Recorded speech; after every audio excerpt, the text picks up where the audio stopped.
இயேசு கிறிஸ்துவின் நாமத்தினாலே உங்களை வாழ்த்துகிறேன். இயேசு கிறிஸ்துவின் இரத்தத்தை எவ்வாறு பயன்படுத்துவது என்பதை குறித்து இந்த நாளில் உங்களுக்கு நான் பேச இருக்கிறேன். நான் சிலுவை குறித்து பேசும் பொழுது மக்கள் தங்கள் கழுத்துகளில் அணியும் ஒன்றை குறித்தோ அல்லது ஆலயங்களின் சுவர்களில் தொங்கவிடும் ஒரு உலோக அல்லது மரத்தின் துண்டை குறித்தோ பேசப்போவதில்லை என்பதை தெளிவுபடுத்த விரும்புகிறேன். நான் அவற்றுக்கு எதிராளி அல்ல, ஆனால் அதை குறித்து நான் பேசப்போவதில்லை என்பதை விளக்க வேண்டும். சிலுவையில் பாவ நிவாரண பலியாக இயேசு கிறிஸ்துவின் மரணம் எதை சாதித்தது என்பதை குறித்து பேசப்போகிறேன். அவை அனைத்தையும் குறிக்கும் ஒரு எளிய சொல்லாக சிலுவை என்ற சொல்லை பயன்படுத்தப் போகிறேன். கிரைஸ்ட் சர்ச் டவுன் ஹாலில் முதல் முறையாக நிற்கும் ஸ்லாக்கியத்தை நேற்றிரவு பெற்றேன். நான் ஒரு சிறிய கணக்கெடுப்பு செய்ய விரும்புகிறேன். கடந்த இரவு உங்களில் எத்தனை பேர் அங்கிருந்தீர்கள்? நல்லது, அற்புதமானது. அநேகர் வந்திருக்கிறீர்கள். அந்த வாய்ப்பை தவறவிட்டவர்களுக்காக நான் வருந்துகிறேன். அது அற்புதமான நேரமாக எங்களுக்கு அமைந்தது, உண்மைதானே? பிரசங்கிப்பவரால் அல்ல, கர்த்தரால் ஆயிற்று. கர்த்தர் அங்கே இறங்கி வந்தபடியால் நாங்கள் முடிவு செய்த போது 7ஆம் மேகத்தில் இருந்தோம் என்று சொன்னால் மிகையாகாது. நான் மக்களை 7ஆம் வானம் என்று சொல்லாதீர்கள் என்பேன், ஏனென்றால் அது வேதத்திற்கு புறம்பான ஒரு வார்த்தை. ஆனால் உண்மையிலேயே நீங்கள் மகிழ்ச்சியோடு இருப்பதை தெரிவிக்க விரும்பினால் 7ஆம் மேகம் என்று சொல்லுங்கள், ஏனெனில் வானத்தில் அநேக மேகங்கள் உண்டு. நாம் ஒவ்வொருவரையும் மீட்க தேவன் செலுத்த சித்தமான விலை கிரயத்தினால் வெளிப்பட்ட தேவ அன்பை குறித்து பேசினேன். அந்த விலைக்கிரயம் இயேசுவின் விலையேறப்பெற்ற இரத்தம்தான். நான் பழைய ஏற்பாட்டு வேத பகுதியிலிருந்து எவ்வாறு இயேசுவின் இரத்தம் சிந்தப்படுவதை தேவன் முன்னறிவித்தார் என்பதை காண்பித்தேன். லேவியராகமம் 16 பதிவு செய்யப்பட்ட பாவ நிவாரண நாளின் சடங்கிலிருந்து இயேசுவின் விலையேறப்பெற்ற இரத்தம் 7 தரம் சிந்தப்படும் என்பதை முன்னறிவித்தார். கடந்த இரவு சுவிசேஷங்களில் இதை பார்த்தோம். நான் பேசினதை சுருக்கமாக இங்கு மீண்டும் சொல்ல விரும்புகிறேன். என்னுடைய வானொலி செய்தியை கேட்டவர்கள் நான் மீண்டும் சொல்வதில் வல்லவன் என்பதை அறிவார்கள். நான் ஒரு காரியத்தை ஒரு தடவை மாத்திரம் சொல்லி அனைவரும் அதை புரிந்திருப்பார்கள் என்று நம்புகிறவன் அல்ல. ஏனெனில் பெரும்பாலான நேரங்களில் அவர்களுக்கு புரிவதில்லை. நான் 5 ஆண்டுகள் கிழக்கு ஆப்பிரிக்காவில் உள்ள பள்ளிகளில் ஆசிரியரை பயிற்றுவிப்பவனாக இருந்தேன். நல்ல ஆசிரியனுடைய அடையாளம் மீண்டும் நினைவுபடுத்துவது என்பதை அனைத்து ஆசிரியர்களிடத்திலும் வலியுறுத்துவோம். ஆகவே சுவிசேஷங்களில் பதிவு செய்யப்பட்டபடி இயேசுவின் இரத்தம் 7 தரம் சிந்தப்பட்டதை குறித்து மிக மிக சுருக்கமாக மீண்டும் காண்போம். முதலாவது, கெத்செமனே தோட்டத்தில் அவர் மிகுந்த வியாகுலத்துடன் ஜெபித்த பொழுது அவரின் வேர்வை இரத்தத்தின் பெருந்துளிகளாக தரையில் விழுந்தன. அடுத்தது, அவரை பிரதான ஆசிரியரின் வீட்டுக்கு கொண்டு சென்றபோது அவரை அவமானப்படுத்தி முகத்தில் கோல்களால் அடித்தார்கள். அது இரத்தத்தை புறப்பட செய்தது. இவ்வகையான துன்புறுத்தலின் போது ஒரு கட்டத்தில் அவரது தாடியில் உள்ள முடியை கொத்தாக பிடிங்கினார்கள். அது நிச்சயமாக இரத்தத்தை புறப்பட செய்திருக்கும். அடுத்தது, பொந்தியு பிலாத்துவினால் ரோம சேவர்களால் வாரினால் அடிக்கப்படும்படி அவர் ஒப்புக் கொடுக்கப்பட்டார். ரோமரின் வார் என்பது எலும்பு மற்றும் உலோக துண்டுகள் பதிக்கப்பட்ட பல முனைகள் கொண்ட ஒரு வாராகும். ஆகவே அந்த முனைகள் ஒரு மனிதனின் முதுகில் விழும்பொழுது அவை சதையை கிழித்து கொண்டு வெளியேறும். அடுத்தது, அவர் தன்னை ராஜா என்று சொன்னதால் அவரை கேலி செய்யும்படி அவர் தலையில் ஒரு முள் கிரீடத்தை சூட்டினர். நீங்கள் இப்பொழுது கூட இஸ்ரேலுக்கு சென்றாலும் அதே முட்களை காணலாம். அவை நீளமாகவும் மிகவும் கடினமாகவும் மிக கூர்மையாகவும் இருக்கும். அவர்கள் அதை அவர் தலையின் மேல் வைத்து அந்த கிரீடத்தை அழுத்தி அவரை தலையில் அடித்தனர். அந்த முட்கள் அவர் தலையை அழுத்தியதால் இரத்தம் வந்தது. அந்த இரத்தம் அவர் முகத்தில் வழிந்தோடி அவரது தாடியில் உறைந்தது. ஏசாயாவின் 52ஆம் அதிகாரத்திலே தீர்க்க தரிசனமாக அவரின் முகம் ஒரு மனிதனின் முகத்தை விட மிகவும் அந்த கேடு அடைந்தது என முன்னறிவிக்கின்றார். தற்கால மொழிபெயர்ப்புகளில் ஒன்று அவர் ஒரு மனிதனின் தோற்றத்தையே இழந்தார் என கூறுகிறது. அவர்கள் அவரை சிலுவையில் அறைந்து அவர் கைகளிலும் கால்களிலும் ஆணிகளை அறைந்தார்கள். கிறிஸ்துவுக்கு பிரியமானவர்களே, இறுதியாக அவர் இறந்த பிறகு கூட ஒரு சேவகன் அவரது இருதயம் இருக்கும் விழா பகுதியில் ஈட்டியால் குத்தினான். இரத்தமும் தண்ணீரும் பீரிட்டு வந்தது. ஆகவே பாவ நிவாரண நாளில் முன்னறிவிக்கப்பட்ட 7 தரம் தெளிக்கப்படுதல் இதுவே. லேவியராகமம் 17ஆம் அதிகாரம் 11ஆம் வசனத்திலே மாம்சத்தின் உயிர் அல்லது ஆத்துமா இரத்தத்தில் இருக்கிறது என்று நான் குறிப்பிட்டேன். தேவன் சொல்கிறார், நான் அதை உங்களுக்கு பலிபீடத்தின் மேல் உங்கள் ஆத்துமாக்களுக்காக பாவ நிவர்த்தி செய்யும்படிக்கு கட்டளையிட்டேன். பழைய ஏற்பாட்டின் ஆச்சரியமான தீர்க்க தரிசனங்களில் இதுவும் ஒன்று. அது இஸ்ரவேலர் இரத்தத்துடன் உணவை சாப்பிடலாமா இல்லையா என்பதற்கான விதிகளில் ஒன்று மட்டுமல்ல, அது சிலுவையை குறித்த ஒரு முன்னறிவிப்பு. மாம்சமான யாவற்றின் உயிர் அல்லது ஆத்துமா இரத்தத்தில் இருக்கிறது. கல்வாரி பலிபீடத்தில் நான் அதை உங்களுக்கு பாவ நிவாரணமாக கொடுத்தேன். அடுத்து ஏசாயா 53:12 அந்த பாவ நிவாரணத்தின் தீர்க்க தரிசன வரைபடத்தில் ஏசாயா சொல்கிறார், அவர் தம் ஆத்துமாவை மரணத்தில் ஊற்றிவிட்டார். அவர் அதை எப்படி செய்தார்? தமது இரத்தத்தாலே அதை செய்து முடித்தார். ஆத்துமா இரத்தத்தில் உள்ளது. மனுக்குலத்தின் பாவ நிவர்த்திக்காக இயேசு தமது ஆத்துமாவை பலியாக ஊற்றினார். அவருடைய ஆத்துமா உங்களுடைய என்னுடைய ஆத்துமாவின் இடத்தை எடுத்துக்கொண்டது. அவர்தான் இறுதி பாவ நிவாரண பலியானார். இப்போது இந்த காலை வேளையிலே நான் மிகவும் செயல்முறையான ஒன்றை குறித்து பேசப் போகிறேன். நான் உங்களுக்கு விவரித்தது முற்றிலும் உண்மை, அது அற்புதமானது. ஆனால் உங்கள் வாழ்வில், உங்கள் அனுபவத்தில் அதை உண்மையாக பெற்றுக்கொள்வதற்கு நீங்கள் வழியை அறியாதிருக்கலாம். இன்று காலையில் உங்கள் வாழ்வில் இயேசுவின் இரத்தத்தை எவ்வாறு சொந்தப்படுத்திக் கொள்வது என்றும், எவ்வாறு இயேசு கிறிஸ்துவின் இரத்தத்தின் முழு விளைவுகளையும் பெறுவதென்றும் கற்றுக் கொடுக்கப் போகிறேன். முகவுரையாக வெளிப்படுத்தல் 12:11 திருப்ப விரும்புகிறேன். வெளிப்படுத்தல் 12:11 தற்கால யுகத்தின் முடிவில் நடக்கவிருக்கும் ஒரு பெரிய இறுதி கால போராட்டத்தை குறித்து அது பேசுகின்றது. அந்த போராட்டத்தில் பரலோகமும் பூலோகமும் ஈடுபட்டுள்ளன. தேவதூதர்களும் ஈடுபட்டுள்ளனர். சாத்தானும் அவன் தூதர்களும் கூட ஈடுபட்டுள்ளனர். பூமியில் உள்ள தேவனை விசுவாசிக்கும் மக்களும் ஈடுபட்டுள்ளனர். தேவனுக்கும் அவருடைய மக்களுக்கும் வெற்றி நிச்சயம் என்பதற்காக நான் தேவனுக்கு நன்றி செலுத்துகிறேன். இந்த பகுதி பூமியில் உள்ள தேவ மக்கள், அதாவது பூமியில் உள்ள தேவனை விசுவாசிக்கும் மக்கள் எவ்வாறு இந்த வெற்றியை அடைவதற்கு செயல்பட்டார்கள் என விவரிக்கின்றது. இது தேவதூதர்களால் சொல்லப்பட்ட வாக்கியம். ஆனால் இது பூமியில் உள்ள விசுவாசிகளை குறித்து சொல்லப்படும் வாக்கியமாக இது இருக்கிறது. வெளிப்படுத்தல் 12:11 கூறுகிறது, அவர்கள் அவனை ஜெயித்தார்கள் என்று. அவர்கள் யார்? உங்களையும் என்னையும் போன்று இயேசு கிறிஸ்துவை விசுவாசிக்கும் மக்கள். அவன் யார்? சாத்தான். சரியாக சொன்னீர்கள். அது மிக முக்கியம். பாருங்கள், சாத்தானுக்கும் நமக்கும் நேரடி போராட்டம் ஏற்படும் என்பதை தெளிவாக இது காண்பிக்கிறது. நடுவில் வேறு ஒருவரும் இல்லை. அவர்கள் அவனை ஜெயித்தார்கள். அடுத்து அவர்கள் எவ்வாறு பிசாசை ஜெயித்தார்கள் என கூறுகிறது. ஆட்டுக்குட்டியானவருடைய இரத்தத்தாலும் அவர்கள் சாட்சியின் வசனத்தாலும் ஜெயித்தார்கள். அவர்கள் எப்படிப்பட்டவர்கள் என்பதும் கூட இங்கு கூறப்பட்டுள்ளது. மரணம் நேரிடுகிறதா இருந்தாலும் அதற்கு தப்பும்படி தங்கள் ஜீவனையும் பாராமல் என்று இங்கு மிக அழகாக எழுதப்பட்டிருக்கிறது. அதை ஒரு வார்த்தையில் சொல்ல வேண்டுமானால், அவர்கள் முற்றிலும் அர்ப்பணிக்கப்பட்டவர்கள். அவ்வகை கிறிஸ்தவர்களை சாத்தானை பயமுறுத்துகின்றனர். அவர்கள் மரணம் நேரிடுகிறதா இருந்தாலும் தங்கள் உயிரை நேசிக்கவில்லை என்று கூறும்பொழுது அதற்கு என்ன அர்த்தம்? உயிரோடு இருப்பது அவர்களுக்கு முக்கியமல்ல என குறிக்கின்றது. அவர்கள் வாழ்ந்தாலும் மரித்தாலும் தேவனுடைய சித்தத்தை செய்வதே அவர்களுக்கு முக்கியம். உயிரோடு இருப்பது அவர்களுக்கு மிக முக்கியமல்ல. தேவனுக்கு உண்மையாக இருந்து அவருடைய சித்தத்தை செய்வதே மிக முக்கியமான காரியமாக அவர்களுக்கு இருக்கிறது. நாம் கர்த்தருடைய சேனையின் போர் வீரராக இருப்பதை குறித்து பேசுகிறோம். ஆனால் உண்மையில் ஒரு போர் வீரனாக இருப்பதென்றால் என்ன என்பதை குறித்து ஒரு மிகவும் தெளிவற்ற உணர்ச்சி வசமான அறிவே நம்மில் பலருக்கு இருக்கிறது. பிரிட்டிஷ் இராணுவத்தில் 2ஆம் உலகப் போரின் போது 5½ ஆண்டுகள் போர் வீரனாக நான் இருந்தேன். நான் ஒரு காரியத்தை உங்களுக்கு சொல்லட்டும். நானாக இராணுவத்திற்கு செல்லவில்லை. நான் கட்டாயமாக இணைக்கப்பட்டேன். ஆனால் எப்படியோ நான் இந்த சூழ்நிலைக்குள் சென்ற பொழுது என் மேலதிகாரி என்னை பார்த்து, நீ உன் ஜீவனை ஒருபோதும் இழக்க மாட்டாய் என்று நாங்கள் உத்தரவாதம் அளிக்கிறோம் என்று உறுதி கூறவில்லை.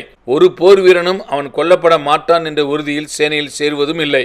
எந்த தருணத்தில் ஒரு போர் வீரன் சேனையில் சேருகிறானோ அவனது அர்ப்பணிப்புகளில் ஒன்று, நான் எந்த நிமிடத்திலும் கொல்லப்படலாம் என்பதுதான்.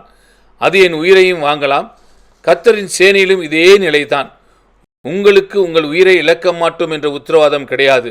தங்கள் உயிரை இழக்க அஞ்சாத மக்களை குறித்து தான் சாத்தான் அஞ்சுகிறான். எப்படியும் நம் வாழ்வை ஒப்பிட்டு பார்க்கும் பொழுது அது குறுகியது. அது நித்தியமாக இருக்கப் போவதில்லை. அது ரோஜாக்களின் படுக்கையும் அல்ல. பூமியில் ஒரு சில ஆண்டுகளுக்காக பரலோக மகிமையை இழப்பது முட்டாள்தனமான காரியம். எது முக்கியமானதோ அதை குறித்து ஒரு நேர்மையான மதிப்பிடுதல் இருக்க வேண்டும்.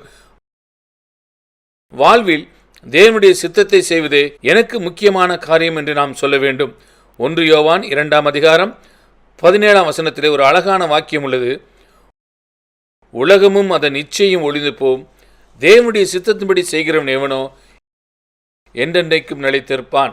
உங்கள் சித்தத்தை தேவனுடைய சித்தத்துடன் பூரண அர்ப்பணிப்பில் இணைக்கும் பொழுது நீங்கள் மூழ்கடிக்கப்பட மாட்டீர்கள். பிரியமானவர்களே, நீங்கள் தோற்கடிக்கப்படவும் மாட்டீர்கள். நீங்கள் அசைக்கப்பட மாட்டீர்கள். நீங்கள் உங்கள் சித்தத்தை தேவனுடைய சித்தத்துடன் இணைக்கும் பொழுது தேவனுடைய சித்தத்தை போன்றே உறுதியாக மாறுவீர்கள்.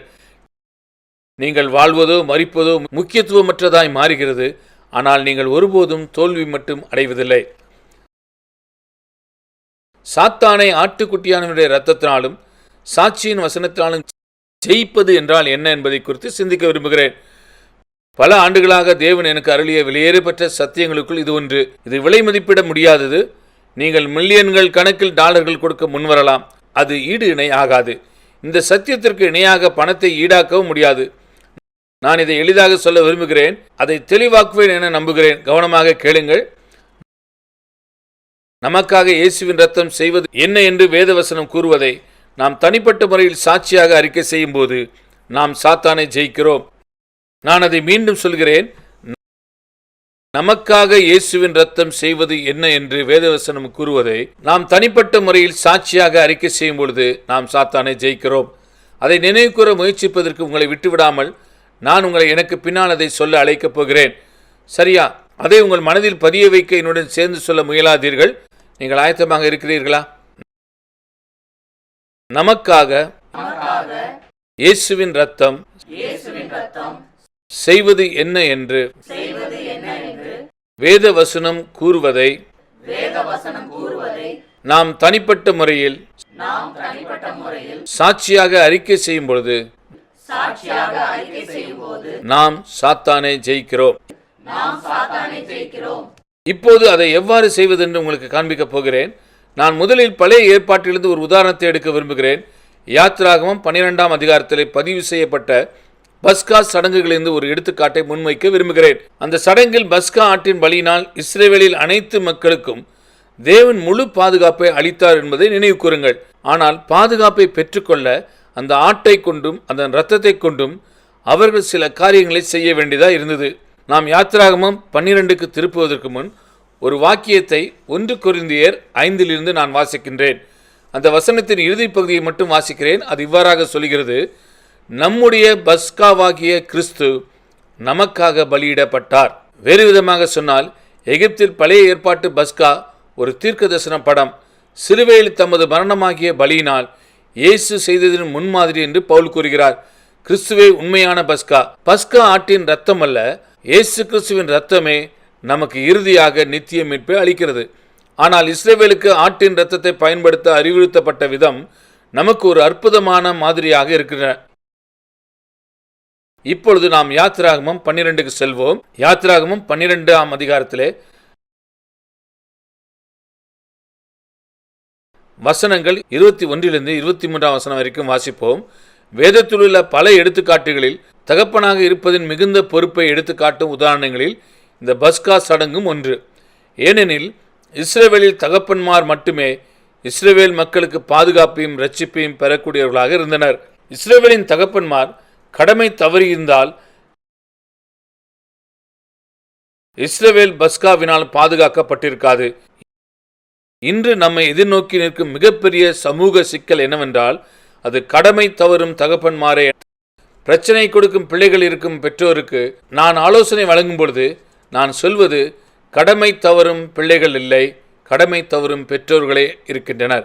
நாம் கவலை கொள்ளும் அனைத்து சிக்கல்களுமே, உதாரணத்திற்கு கருக்கலைப்பு, போதை மருந்துகள், குடும்ப பிரிவினை, பற்பல சமூக சிக்கல்களின் ஆரம்பத்திற்கு நீங்கள் சென்றால் அவற்றின் ஆரம்பம் கடமை தவறிய பெற்றோர்களே என்பதை காண்பீர்கள். இந்த சந்தர்ப்பத்தில் நான் சுட்டிக்காட்ட விரும்புவது, தகப்பன்மார் தவறி இருந்தால் இஸ்ரவேல் ஒருபோதும் மீட்கப்பட்டிருக்காது. தேவனுக்கு இரண்டாம் திட்டம் இல்லை, முதல் திட்டமே அவர் திட்டம். அது தகப்பன்மாரையே சார்ந்திருந்தது. இப்பொழுது பார்ப்போம். யாத்திராகமம் 12ஆம் அதிகாரம் 21ஆம் வசனத்திலே, அப்பொழுது மோசே இஸ்ரவேல் மூப்பர் யாவரையும் அழைப்பித்து, நீங்கள் உங்கள் குடும்பங்களுக்கு தக்கதாக உங்களுக்கு ஆட்டுக்குட்டியை தெரிந்தெடுத்து கொண்டு பஸ்காவை அடித்து ஈசோப்பு கொழுந்துகளின் கொத்தை எடுத்து கிண்ணியில் இருக்கும் இரத்தத்தில் தோய்த்து அதில் இருக்கும் அந்த இரத்தத்தை வாசல் நிலைக்கால்களின் மேற்சட்டத்திலும் வாசலின் நிலைக்கால்கள் இரண்டிலும் தெளியுங்கள். விடியற்காலம் வரைக்கும் உங்களில் ஒருவரும் வீட்டு வாசலை விட்டு புறப்பட வேண்டாம். கர்த்தர் எகிப்தியரை அதம் பண்ணுகிறதுக்கு கடந்து வருவார்.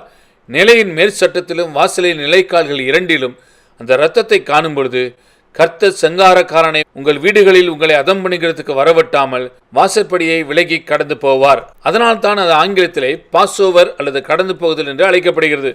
ஏனெனில் பஸ்கா ஆட்டின் இரத்தத்தால் பாதுகாக்கப்பட்ட வாசல் கர்த்தர் கடந்து செல்வேன் என்று கூறினார். அவர்கள் என்ன செய்ய வேண்டும் என்பதை கவனிப்போம். ஒரு குறிப்பிட்ட நேரத்தில் ஒவ்வொரு வீட்டின் தகப்பனும் தனது குடும்ப அளவிற்கு தக்கபடி ஒரு ஆட்டை தெரிந்து கொள்ள வேண்டும். அந்த ஆட்டை பலியிட்டு அதன் இரத்தத்தை ஒரு பாத்திரத்தில் பிடிக்க வேண்டும். அதில் ஒன்றும் தரையில் சிந்தக்கூடாது. அந்த ஆடு கொல்லப்பட்டது. அதன் இரத்தம் பாத்திரத்தில் இருந்தது. ஆனால் பாத்திரத்தில் இருந்த இரத்தம் ஒருவரையும் பாதுகாக்கவில்லை. அவர்கள் அந்த இரத்தத்தை பாத்திரத்திலிருந்து எடுத்து அவர்கள் வீடுகளின் கதவுகளுக்கு கொண்டு சென்று அதை வாசல் நிலைக்காலின் மேல் சட்டத்திலும் இரு நிலைக்கால்களிலும் பூச அல்லது தெளிக்க வேண்டும். வாசற்படியில் ஒருபோதும் தெளிக்கக்கூடாது. இரத்தத்தின் மேல் ஒருவரும் நடந்து செல்லவும் கூடாது. முழு இஸ்ரவேலின் விதியும் பாத்திரத்திலிருந்து வாசல் கதவுக்கு இரத்தத்தை கொண்டு செல்வதை சார்ந்திருந்தது. அதை எப்படி செய்ய வேண்டும்?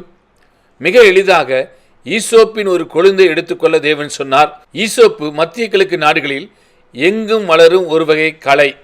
ஈசோப்பு கொழுந்தைகளின் கொத்தை பறித்து அந்த ஈசோப்பை பாத்திரத்தில் உள்ள இரத்தத்தில் தோய்த்து அதில் இருக்கும் அந்த இரத்தத்தை ஈசோப்பினால் கதவில் தெளிக்க வேண்டும். ஆகவே மிகவும் எளிமையான ஒரு வகையில் முக்கியமற்ற ஈசோப்பு இஸ்ரவேலின் இரட்சிப்புக்கு மிக இன்றியமையாததாக மாறினது. அடுத்து தேவன் இன்னொன்றையும் விரும்பினார். உங்கள் கதவில் இரத்தம் தெளிக்கப்பட்ட பின் வீட்டிற்குள்ளேயே தங்கி இருக்க வேண்டும். வெளியே செல்லாதீர்கள். ஏனெனில் இரத்தத்தை விட்டு வெளியே சென்றால் நீங்கள் பாதுகாப்பில் இல்லை. கிறிஸ்துவுக்கு பிரியமானவர்களே, உங்கள் விரல்கள் யாத்திராகமம் 12 வைத்துக் கொள்ளுங்கள். ஒரு நிமிடம் 1 பேதுருவை பார்ப்போம். 1 பேதுரு 1ஆம் அதிகாரம் 1ஆம் 2ஆம் வசனத்திலே இது பேதுருவின் வாழ்த்து. 1ஆம் வசனத்தை வாசிக்கிறேன்.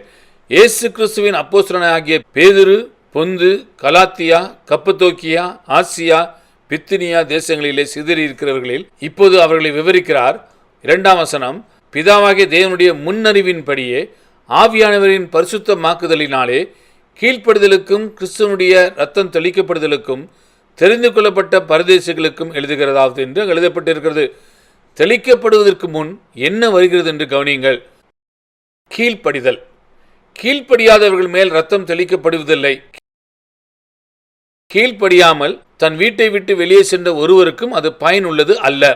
ஆகவே இரத்தத்தில் பூரண பாதுகாப்பு இருந்தாலும் அது கீழ்ப்படியவர்களுக்கு மட்டுமே என்பதை நினைவில் கொள்ளுங்கள். நாம் பஸ்கா சடங்கிற்கு திரும்பி செல்வோம். அந்த இரத்தம் பாத்திரத்தில் இருந்தது. அதை வீட்டின் கதவுகளுக்கு கொண்டு வர வேண்டும். அவர்கள் ஈசோப்பின் ஒரு சிறிய குழந்தை பிடுங்கி அதை இரத்தத்தில் தோய்த்து அதை கதவில் தெளித்தனர். இப்போது அவர்கள் பாதுகாப்பாக இருந்தார்கள்.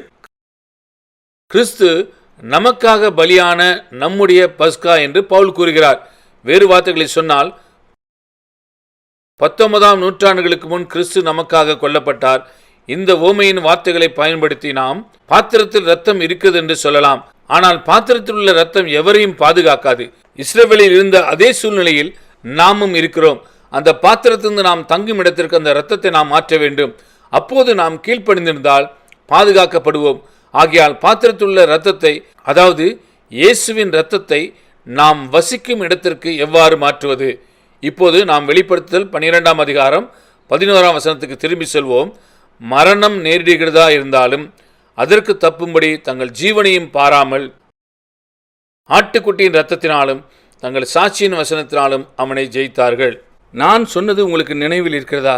இயேசுவின் இரத்தம் நமக்காக என்ன செய்கிறது என்று வேதம் கூறுவதை நாம் தனிப்பட்ட முறையில் அறிக்கையிடும் பொழுது சாத்தானை ஜெயிக்கிறோம். இரத்தத்தை பாத்திரத்திலிருந்து நாம் வசிக்கும் இடத்திற்கு மாற்றுவது எது? நமது சாட்சி. சாட்சி மிகவும் எளிதானது. அது வேதத்தின்படி சில வார்த்தைகளை சொல்வதாகும். அது ஒரு சிறிய ஈசோப்பை போன்றது. ஆனால் அது நம்மை ரட்சிக்கிறது. அது நமது பாதுகாப்பாக இருக்கின்றது. நான் உங்கள் சாட்சியின் முக்கியத்துவத்தை வலியுறுத்த விரும்புகிறேன். இத்துடன் சேர்த்து சொல்ல வேண்டிய மற்றொரு வேத பகுதி உள்ளது. அது எபிரேயர் 3ஆம் அதிகாரம் 1ஆம் வசனத்திலே. இப்படி இருக்க பரம அழைப்புக்கு பங்குள்ளவர்களாகிய பரிசுத்த சகோதரரே, நாம் அறிக்கை பண்ணுகிற அப்போஸ்தலரும் பிரதான ஆசாரியருமாய் இருக்கிற கிறிஸ்து இயேசுவை கவனித்து பாருங்கள். எபிரேயரின் ஆசிரியர் இயேசுவை நம்முடைய அறிக்கையின் பிரதான ஆசாரியர் என்று அழைக்கிறார். அறிக்கை என்றால் என்ன என்று உங்களுக்கு தெரியுமா? தேவன் தமது வார்த்தையில் சொல்வதையே நம்முடைய வாயினால் சொல்வதே அறிக்கை. நம் வாயின் வார்த்தைகள் தேவனின் வார்த்தையோடு இசைந்து செல்ல செய்கிறோம். இயேசுவே நம்முடைய அறிக்கையின் பிரதான ஆசாரியராக இருக்கிறார். சகோதரரே, சகோதரிகளே, அறிக்கை இல்லாவிடில் பிரதான ஆசாரியரும் இல்லை. நாம் சரியான அறிக்கை செய்யும் பொழுதுதான் நமக்காக அவரால் பரிந்து பேச முடியும். அதை சாட்சி என்றோ அறிக்கை என்றோ நீங்கள் அழைத்தாலும் அது தேவனிடமிருந்து நீங்கள் இரட்சிப்பை பெற இன்றியமையாதது. உங்கள் வார்த்தைகளினாலே நீங்கள் நீதிமானாக்கப்படுகிறீர்கள். உங்கள் வார்த்தைகளினாலே நீங்கள் ஆக்கினைக்குள்ளாக தீர்க்கப்படுகிறீர்கள். நீங்கள் பேசும் வார்த்தைகளினால் உங்கள் எதிர்காலத்தை நீங்களே தீர்மானிக்கிறீர்கள். நாவானது ஒரு கப்பலில் உள்ள சுக்கான் போல் உள்ளதென்றும், அது கப்பலின் சிறிய அவயவமாய் இருந்தாலும் கப்பல் எங்கு செல்ல வேண்டும் என்பதை அது தீர்மானிக்கிறது என்று யாக்கோபு சொன்னார். நமது வாழ்வின் போக்கை நாம் பேசும் வார்த்தைகளினாலே நாம் தீர்மானிக்கின்றோம். நீங்கள் சரியான காரியத்தை சொல்லி உங்கள் வார்த்தைகள் தேவனுடைய வார்த்தைகளுடன் ஒத்திருக்க செய்யலாம். அல்லது நீங்கள் தவறான காரியத்தை சொல்லி உங்கள் வாழ்வு வழி தவறி செல்லவும் செய்யலாம். நீங்கள் நாவை எவ்வாறு பயன்படுத்தினீர்களோ அதன்படி நீங்கள் பாதுகாப்பாக துறைமுகத்திற்கு வந்து சேரலாம் அல்லது கப்பற் சேதத்தில் முடிவடையலாம். நம்மில் பல கிறிஸ்தவர்கள் நம்முடைய நாவை பயன்படுத்துவதில் கவலையற்றவர்களாயும் விதிகளை மீறுகிறவர்களாயும் இருக்கிறோம். மக்கள் சொல்கிறார்கள், நான் உங்களை பார்க்காமல் சாகிறேன். அதை ஒருபோதும் சொல்லாதீர்கள். அமெரிக்கர்கள் சொல்கிறார்கள், நான் சிரித்தே செத்து போவேன் என்று. அதை சொல்லாதீர்கள். அது சிரிக்கும் விஷயம் அல்ல. உங்களால் சிரிக்க முடியும் என்பதை என்னால் புரிந்து கொள்ள முடிகிறது. ஆனால் இயேசு செய்ய வேண்டாம் என்று நீங்கள் நினைக்கும் எந்த காரியத்தையும் உங்கள் வாயினால் சொல்லாதீர்கள். உங்களையே குறைத்து மதிப்பிடாதீர்கள். ஏனெனில் தேவன் உங்களை வெளியேற பெற்றவர்களாய் கருதுகிறார். இயேசுவின் இரத்தத்தை உங்களில் முதலீடாக செலுத்தினார். நீங்கள் உங்களையே தாழ்த்தி உங்களை குறை கூறும் பொழுது தேவனுடைய கைவேலையை குறை கூறுகிறீர்கள். ஏனெனில் நாம் அவருடைய கைவேலையாய் இருக்கிறோம் என்று வேதம் கூறுகிறது. தேவனின் கைவேலையை குறை கூற உங்களுக்கு எப்படி தைரியம் வந்தது? கிறிஸ்தவர்களுக்கு பெருமை ஒரு பெரும் பிரச்சனை. ஆனால் அதற்கொத்த இன்னொரு பிரச்சனை நம்மையே குறைத்து மதிப்பிடுவது. நாம் யாராய் இருக்கிறோம் என்பதற்காக அல்ல, தேவன் நம்மை யாராக உருவாக்கினார் என்பதற்காகவே. ஆகவே இப்பொழுது நான் இயேசுவின் இரத்தத்தை பாத்திரத்திலிருந்து நீங்கள் வசிக்கும் இடத்திற்கு அல்லது உங்கள் வாழ்விற்கு எப்படி மாற்றுவது என்பதற்கான செய்முறை விளக்கத்தை அளிக்கப் போகிறேன். கர்த்தருடைய வார்த்தை இயேசுவின் இரத்தத்தை குறித்து என்ன சொல்கிறது என்பது அறியாமல் கர்த்தருடைய வார்த்தை சொல்வதை சாட்சியாக அறிவிக்க இயலாது என்பது உண்மை. ஆகவே இயேசுவின் இரத்தத்தை குறித்து வேதம் என்ன சொல்கிறது என்பதை அறிவது இன்றியமையாததாக இருக்கிறது. இயேசுவின் இரத்தம் 7 தரம் சிந்தப்பட்டது என்று புதிய ஏற்பாட்டு சுட்டிக்காட்டுவதை நான் ஏற்கனவே குறிப்பிட்டிருக்கிறேன். இந்த காலையில் நம் வாழ்வில் இயேசு கிறிஸ்துவின் இரத்தத்தின் 7 வகை செயல்பாட்டை குறித்து பேசப் போகிறேன்.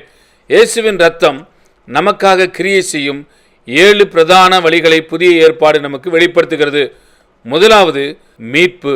நாம் சில வேத பகுதிகளுக்கு திருப்புவோம்.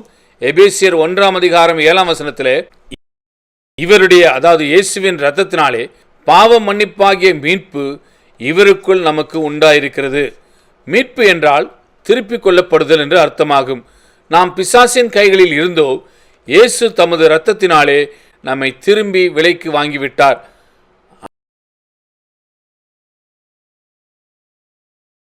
அடுத்தது 1 பேதுரு 1:18-19 வாசிக்கிறேன்.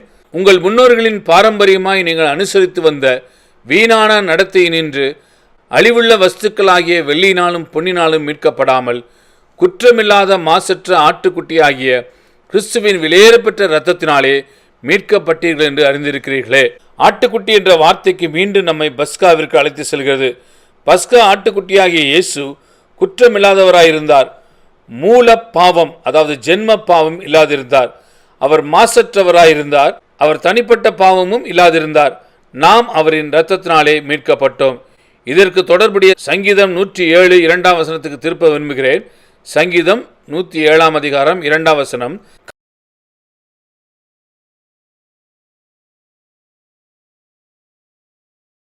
கர்த்தரால் சத்ருவின் கைக்கு மீட்கப்பட்டவர்கள் அப்படியே சொல்ல கடவர்கள். யார் இந்த சத்ரு? சாத்தான். ஆனால் நாம் மீட்கப்பட்டவர்களானால் அதை குறித்து நாம் என்ன செய்ய வேண்டும்? நாம் அதை சொல்ல அல்லது அறிக்கை செய்ய வேண்டும். அறிக்கை இல்லை என்றால் மீட்பில்லை. உங்களுக்கு புரிகிறதா? இது உங்கள் அறிக்கை, உங்கள் சாட்சியை உங்களுக்காக வேலை செய்கிறது. இல்லாவிட்டால் ரத்தம் பாத்திரத்திலே இருக்கும். நாம் சொல்ல வேண்டியது என்ன என்பதை சிந்திப்போம். நான் ஒரு சிறிய உதாரணத்தை அளிக்கிறேன். இது ஒன்று தான் சொல்லக்கூடிய வழி என்றல்ல, இது என்னுடைய தனிப்பட்ட அறிக்கை. இயேசுவின் இரத்தத்தால் நான் பிசாசின் கையிலிருந்து மீட்கப்பட்டேன். சகோதர சகோதரிகளே, இயேசு என்னை சந்தித்த பொழுது நான் எங்கிருந்தேன் என்பதில் எனக்கு எந்த சந்தேகமும் இல்லை. நான் பிசாசின் கைகளில் இருந்தேன். அதில் என் மனதில் எந்த கேள்வியும் இல்லை. ஆனால் இன்று நான் அங்கே இல்லை. ஏனெனில் நான் பிசாசின் கையிலிருந்து இயேசுவின் இரத்தத்தால் மீட்கப்பட்டேன். இப்போது என்னுடன் சேர்ந்து அதை சொல்லும் ஆசீர்வாதத்தை பெற நான் உங்களை அழைக்கிறேன். இது ஒரு மிகவும் செய்முறை செய்தியாக இருக்கும். நான் அநேக காரியங்களை செய்ய உங்களுக்கு காண்பிக்கப் போகிறேன். நீங்கள் எவ்வளவு ஒத்துழைக்கிறீர்களோ அவ்வளவு ஆசீர்வாதத்தை பெறுவீர்கள். ஆகவே நான் அதை பகுதி பகுதியாக சொல்வேன். நீங்கள் அதை என்னோடு அல்ல, எனக்கு பின் சொல்லுங்கள். சரியா? இயேசுவின் இரத்தத்தால் நான் பிசாசின் கைகளிலிருந்து மீட்கப்பட்டேன். நல்லது, அது நன்றாக இருந்தது. இப்போது நாம் அதை சேர்ந்து சொல்ல முடியுமா என்று பார்ப்போம். சரியா? இயேசுவின் இரத்தத்தால் நான் பிசாசின் கைகளிலிருந்து மீட்கப்பட்டேன். சரி, அது மிகவும் அற்புதமானது. நீங்கள் மிக்க அறிவோடு என்னை பார்க்கிறீர்கள். ஆனால் நீங்கள் வேறு ஒருவருக்கு இதை சொல்ல வேண்டும் என்பது மிக முக்கியம். ஆகவே நீங்கள் ஒவ்வொருவரும் உங்கள் பக்கத்தில் இருப்பவரை பார்த்து நேரடியாக அவர்கள் கண்களை பார்த்து வெட்கப்பட வேண்டாம். மதவாதிகளைப் போலவும் வேண்டாம். அவர்களை பார்த்து சொல்லுங்கள். உங்கள் பக்கத்தில் இருப்பவர்களை பார்த்து சொல்லுங்கள், இயேசுவின் இரத்தத்தால் நான் மீட்கப்பட்டேன். இப்போது விட்டுவிடாதீர்கள். சொல்வதற்கு யாரையாவது கண்டுபிடியுங்கள். சீக்கிரமாக. உங்களில் சிலர் முன்பு இல்லாத விதத்தில் சுதந்திரமாக உணர்கிறீர்கள். உங்களுக்கு ஏதோ நடந்திருக்குது என்று நான் விசுவாசிக்கிறேன். நாம் இப்போது இயேசுவின் இரத்தத்தின் இரண்டாவது கிரியைக்கு செல்வோம். அது சுத்திகரிப்பு. நாம் 1 யோவான் 1ஆம் அதிகாரம் 7ஆம் வசனத்துக்கு செல்வோம். 1 யோவான் 1ஆம் அதிகாரம் 7ஆம் வசனத்திலே, அவர் ஒளியில் இருக்கிறது போல நாமும் ஒளியில் நடந்தால் ஒருவரோடொருவர் ஐக்கியப்பட்டிருப்போம். அவருடைய குமாரனாகிய இயேசு கிறிஸ்துவின் இரத்தம் சகல பாவங்களை நீக்கி நம்மளை சுத்திகரிக்கும். மூல பாஷையில் இந்த வசனத்தில் அனைத்து வினை சொற்களும் தொடர் நிகழ்காலத்தில் உள்ளன. அதை காண்பது முக்கியம். நாம் தொடர்ந்து ஒளியில் நடந்தால் தொடர்ந்து ஒருவரோடு ஒருவர் ஐக்கியப்பட்டிருப்போம். நீங்கள் ஒளியில் நடப்பதற்குரிய அத்தாட்சி ஒருவரோடொருவர் ஐக்கியப்பட்டிருப்பதுதான் என்பதை கவனியுங்கள். நீங்கள் ஐக்கியத்திலிருந்து விலகினால் நீங்கள் ஒளியிலிருந்து விலகி போகிறீர்கள். நீங்கள் ஒளியிலிருந்து விலகினால் இரத்தம் இருளில் சுத்திகரிக்காது. அது மிகவும் முக்கிய உண்மை. இரத்தம் இருளில் சுத்திகரிக்காது. நாம் ஒளியில் தொடர்ந்து நடந்தால் நாம் ஒருவரோடொருவர் தொடர்ந்து ஐக்கியப்பட்டிருப்போம். இயேசுவின் இரத்தம் தொடர்ந்து நம்மை அனைத்து பாவங்களிலிருந்து சுத்திகரிக்கும். அது தொடரும் ஒரு செயலாக இருக்கிறது. நாம் எங்கிருந்தாலும், நாம் மிகவும் கரைப்படுத்தும் சூழ்நிலைகளில் இருந்தாலும், மிகவும் மோசமான மக்கள் மத்தியில் இருந்தாலும், எண்ணிலடங்காத தீய அழுத்தங்கள் நமக்கு எதிராக இருந்தாலும், நாம் ஒளியில் நடக்கும் வரை இயேசுவின் இரத்தம் நம்மை தொடர்ந்து அனைத்து பாவங்களிலிருந்து சுத்திகரித்து கொண்டே இருக்கும். நான் உங்களுக்கு மற்றொரு அழகிய படத்தை காண்பிக்கப் போகிறேன். 1 யோவானில் உங்கள் விரலை வையுங்கள். அதற்கு திரும்பி வருவோம். சங்கீதம் 51க்கு திருப்புங்கள். சங்கீதம் 51.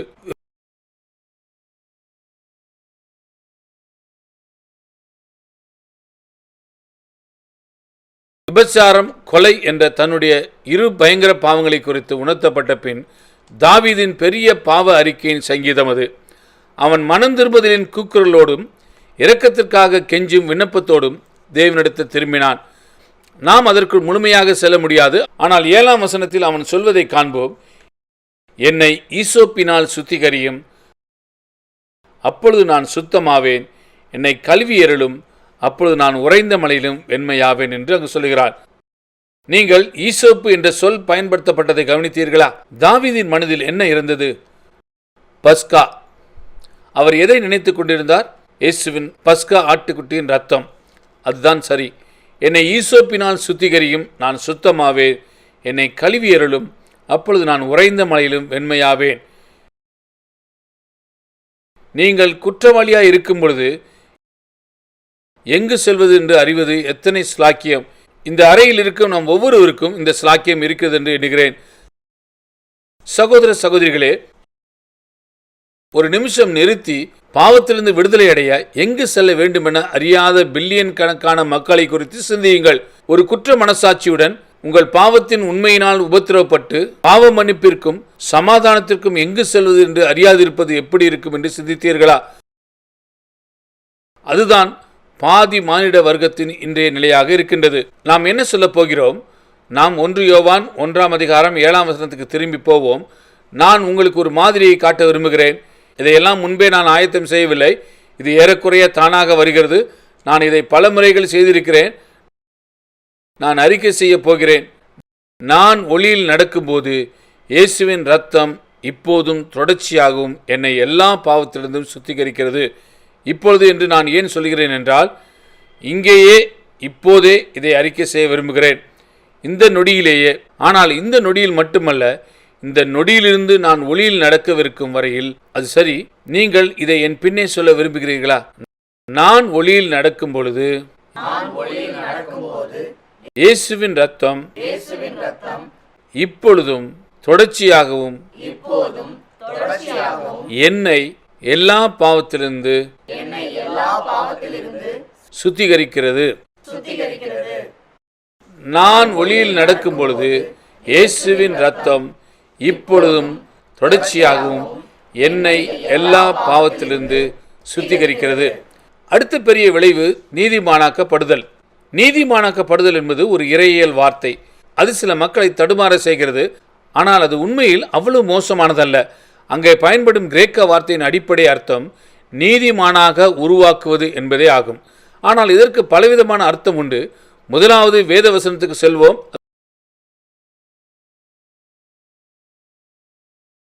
ரோமர் 5 அதிகாரம் 9 இப்படி நாம் அவருடைய இரத்தத்தினாலே, அதாவது இயேசு கிறிஸ்துவின் இரத்தத்தினாலே நீதிமான்களாக்கப்பட்டிருக்க கோபாக்கினையிலிருந்து அவருடைய இரத்தத்தினாலே ரட்சிக்கப்படுவது அதிக நிச்சயமாமே.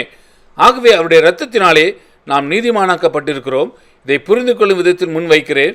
நீங்கள் மரண தண்டனைக்கு ஏதுவான குற்றத்திற்காக நீதிமன்றத்தில் விசாரிக்கப்படுகிறீர்கள். உங்கள் உயிர் பணயத்தில் உள்ளது, ஆனால் குற்றவாளி அல்ல என்று தீர்ப்பு வருகிறது. அதுதான் நீதிமானாக்கப்படுதல். நீங்கள் விடுதலையாக்கப்பட்டீர்கள். சரி, அதற்கு மேலும் அர்த்தம் இருக்கிறது. நீங்கள் இயேசு கிறிஸ்துவின் நீதியினால் நீதிமானாக்கப்பட்டிருக்கிறீர்கள். உங்கள் நீதியினால் அல்ல, இயேசு கிறிஸ்துவின் நீதியினால் நீங்கள் நீதிமானாக்கப்பட்டிருக்கிறீர்கள் என்றும் அர்த்தமாகும்.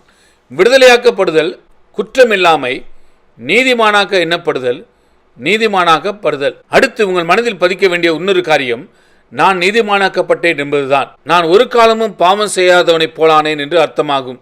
ஏன்? ஏனெனில் இயேசு கிறிஸ்துவின் நீதியினால் நான் நீதிமானாக்கப்பட்டிருக்கிறேன்.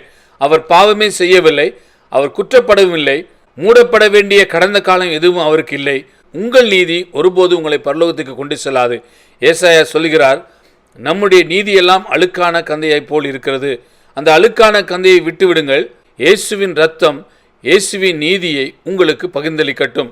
அதன்பின் சாத்தானுக்கு உங்களை குற்றஞ்சாட்ட ஒரு வழியும் இல்லை. ஒரு அழகிய வேத பகுதி உண்டு. உங்கள் விரலை ரோமரில் வைத்துக் கொள்ளுங்கள். அந்த பகுதிக்கு நாம் திரும்பி வரலாம். அளவுக்கு அதிகமாக விரல்கள் இருக்க வேண்டும் என நான் எதிர்பார்ப்பதாக மக்கள் என்னுடைய சொல்கிறார்கள். இருக்கட்டும்.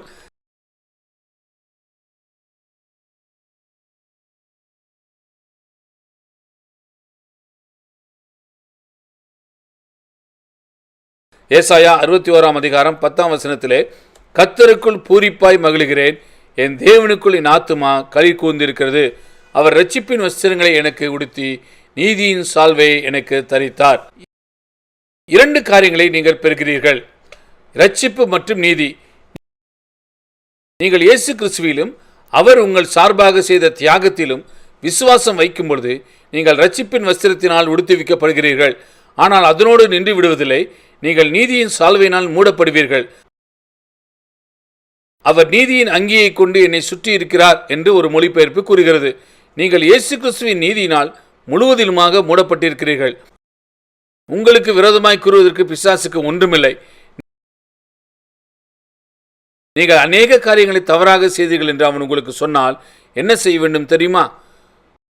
ஒத்துக்கொள்ளுங்கள், சரியாக சொன்னாய் சாத்தானே, ஆனால் அதெல்லாம் கடந்த காலம். நான் இப்போது இயேசு கிறிஸ்துவின் நீதியினால் மூடப்பட்டிருக்கிறேன். கூடுமானால் அதில் நீ குறை கண்டுபிடி என்று அவனிடம் சொல்லுங்கள். ரோமர் 5ஆம் அதிகாரம் 9ஆம் வசனத்துக்கு திரும்பி செல்லலாம். இதுவரை பார்த்த குறிப்புகளை திரும்ப சொல்லி எதுவரை வந்துள்ளோம் என பார்க்கலாம். நான் சொல்வதை கவனமாக கேளுங்கள். இயேசுவின் இரத்தத்தினாலே நான் நீதிமானாக்கப்பட்டு, விடுவிக்கப்பட்டு, குற்றமற்றவனாக நிறுத்தப்பட்டு, நீதிமானாக எண்ணப்பட்டு, பாவமே செய்யாதது போல நீதிமானாக்கப்பட்டிருக்கிறேன். சரி, முதல் முறை என்னோடு சேர்ந்து சொல்லாதீர்கள், எனக்கு பின் சொல்லுங்கள். இயேசுவின் இரத்தத்தினால் நான் நீதிமானாக்கப்பட்டு, விடுவிக்கப்பட்டு, குற்றமற்றவனாக நிறுத்தப்பட்டு, நீதிமானாக எண்ணப்பட்டு, பாவமே செய்யாதது போல நீதிமானாக்கப்பட்டிருக்கிறேன். நன்றாக சுவாசித்து நன்றி ஆண்டவரே என்று சொல்லுங்கள். சரி, நாம் தொடர்ந்து செல்வோம். அடுத்தபடியாக பரிசுத்தமாக்கப்படுதல். எபிரேயர் 13ஆம் அதிகாரம் 12ஆம் வசனத்துக்கு திரும்பி போவோம். அந்தப்படியே இயேசுவும் தம்முடைய சொந்த இரத்தத்தினாலே ஜனத்தை பரிசுத்தம் செய்யும்படியாக நகர வாசலுக்கு புறம்பே பாடுபட்டார். மூல பாஷையில் பரிசுத்தமாகுதலுக்கான வார்த்தை பரிசுத்தத்திற்கான வார்த்தையுடன் நேரடி தொடர்புடையது. ஆங்கிலத்தில் அவ்வார்த்தையும் பரிசுத்தவான் என்ற வார்த்தையும் ஒன்றே. ஆகையால் பரிசுத்தமாகுதல் பரிசுத்தவானாக மாற்றுதல் அல்லது பரிசுத்தமாக மாற்றுவது என்பதாகும். இதற்கு இரண்டு அம்சங்கள் உண்டு. ஒன்று எதிர்மறையானது. நாம் பாவத்திலிருந்தும் அசுத்தப்படுத்தும் எல்லாவற்றிலிருந்தும் பிரித்து வைக்கப்படுகிறோம். அதன்பின் தேவனுடைய சொந்த பரிசுத்தத்தை கொண்டு நாம் பரிசுத்தமாக்கப்படுகிறோம். எபிரேயர் 12ஆம் அதிகாரம் 10ஆம் வசனத்திலே தேவனுடைய சிட்சையை குறித்து பேசுகையில், நமது மாம்ச தகப்பன்மார் தங்கள் மதிப்பீட்டின்படி சிறந்ததாக கண்ட விதத்தில் குறுகிய காலத்திற்கு நம்மை சிட்சித்தார்கள் என்று கூறுகிறது. ஆனால் தேவன் அதை வேறு விதமாக செய்கிறார். எபிரேயர் 12ஆம் அதிகாரம் 10ஆம் வசனத்திலே அவர்கள், அதாவது உலக பெற்றோர், தங்களுக்கு நலமென்று தோன்றினபடி கொஞ்ச காலம் சிட்சித்தார்கள். இவரோ தம்முடைய பரிசுத்தத்துக்கு நாம் பங்குள்ளவர்களாகும் பொருட்டு நம்முடைய பிரயோஜனத்துக்காகவே நம்மை சிட்சிக்கிறார். நம்முடைய நீதி அல்ல என்று நாம் சொன்னது போலவே நம்முடைய பரிசுத்தமும் அல்ல, அவருடைய பரிசுத்தம் என்பதை கவனியுங்கள். அவருடைய பரிசுத்தத்தில் நாம் எப்படி பங்கேற்கிறோம்? இயேசுவின் இரத்தத்தின் மூலம்தான். மக்களை பரிசுத்தமாக்குவதற்கு நகர வாசலுக்கு புறம்பே இயேசு கிறிஸ்து தன் சொந்த இரத்தத்தை சிந்தி பாடுபட்டார். கிறிஸ்துவுக்கு பிரியமானவர்களே, இயேசுவின் இரத்தத்தின் அந்த செயலை எப்படி பயன்படுத்துவது என்று நான் உங்களுக்கு காட்ட முற்படுகிறேன். இயேசுவின் இரத்தத்தின் மூலம் நான் சுத்தமாக்கப்பட்டு, பாவத்திலிருந்து பிரிக்கப்பட்டு, தேவனுக்கென்று பிரித்து வைக்கப்பட்டு, தேவனுடைய பரிசுத்தத்தை கொண்டு பரிசுத்தமாக்கப்பட்டுள்ளேன். இதை ஞாபகம் வைத்துக் கொள்ள முடியுமா என்பது எனக்கு தெரியவில்லை. ஆனால் நான் முயற்சி செய்கிறேன். நீங்கள் இந்த முறை எனக்கு பின்னாக சொல்லுங்கள். இயேசுவின் இரத்தத்தின் மூலம் நான் சுத்தமாக்கப்பட்டு, பாவத்திலிருந்து பிரிக்கப்பட்டு, தேவனுக்கென்று பிரித்து வைக்கப்பட்டு, தேவனுடைய பரிசுத்தத்தை கொண்டு பரிசுத்தமாக்கப்பட்டுள்ளேன். வார்த்தைகளை நீங்கள் மாற்றலாம், ஆனால் அதன் உண்மைகளை நீங்கள் விட்டுவிடக்கூடாது. அதுதான் முக்கியம். இப்படி நாம் அறிக்கை செய்யும் போதெல்லாம் நாம் என்ன செய்திருக்கிறோம் என்றால், ஈசோப்பை பாத்திரத்தில் தோய்த்து நம்மேல் தெளித்திருக்கிறோம். விளங்குகிறதா? இப்போது தொடர்வோம். இதுவரை நாம் மீட்பு, சுத்திகரிப்பு, நீதிமானாக்கப்படுதல் மற்றும் பரிசுத்தமாக்குதலை குறித்து பார்த்தோம். அடுத்தது ஜீவனுக்கு நாம் கடந்து போகப் போகிறோம். ஒருமுறை ஒரு பிரசங்கியார், இயேசுவின் இரத்தத்தினால் உண்டான விளைவுகள் எல்லாம் எதிர்மறையானவைகளே, அவையெல்லாம் நம்மை ஏதோ ஒன்றிலிருந்து பாதுகாத்தன என்று சொல்ல கேட்டேன். அது ஆபத்தான ஒரு வாக்கியமாக இருக்கிறது. ஜீவனை பார்க்கலும் நேர்மறையான ஒன்றை குறித்து நான் சிந்தித்து பார்க்க முடியாது. நான் முன்பு சுட்டி காட்டின பகுதியான லேவியராகமும் 17ஆம் அதிகாரம் 11ஆம் வசனம்.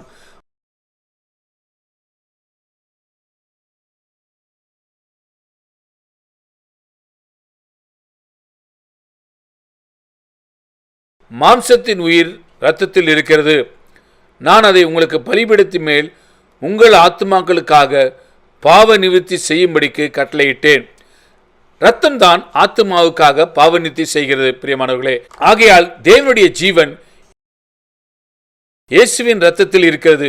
தேவனுடைய சொந்த ஜீவன் சிருஷ்டிகரின் ஜீவனாக இருக்கிறது. அவ்வாக்கியத்தின் வல்லமையை கணக்கிட நம்முடைய மனித மனதிற்கு வழியில்லை.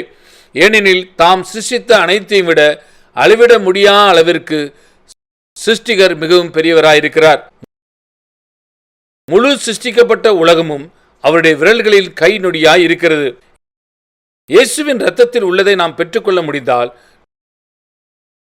நான் சொல்வேன், இயேசுவின் இரத்தத்தின் ஒரு துளியில் உள்ள வல்லமை சாத்தானுடைய முழு ராஜ்யத்தின் வல்லமையிலும் அதிகமானது. ஏனெனில் இயேசுவின் இரத்தத்தில் சிருஷ்டிக்கப்படாத நித்திய அளவில்லாத தேவனுடைய ஜீவன் அடங்கியுள்ளது. இயேசுவின் இரத்தம் எதுவும் சிருஷ்டிக்கப்படும் முன்னே இருந்த ஒரு ஜீவனாக இருக்கிறது. இதை மனதில் வைத்துக்கொண்டு யோவான் 6 அதிகாரம் 53 வசனத்திலிருந்து 57 வசனம் வரைக்கும் வாசிப்போம்.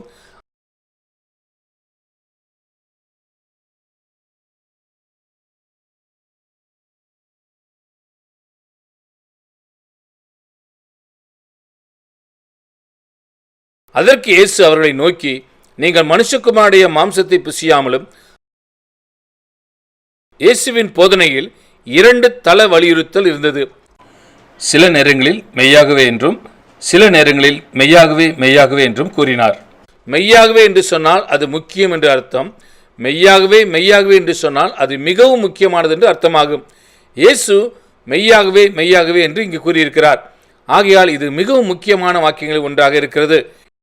அதற்கு இயேசு அவர்களை நோக்கி, நீங்கள் மனுஷகுமாரனுடைய மாம்சத்தை புசியாமலும் அவருடைய இரத்தத்தை பானம் பண்ணாமலும் இருந்தால் உங்களுக்குள்ளே ஜீவன் இல்லை என்று மெய்யாகவே மெய்யாகவே உங்களுக்கு சொல்கிறேன். என் மாம்சத்தை புசித்து என் இரத்தத்தை பானம் பண்ணுகிறவனுக்கு நித்திய ஜீவன் உண்டு.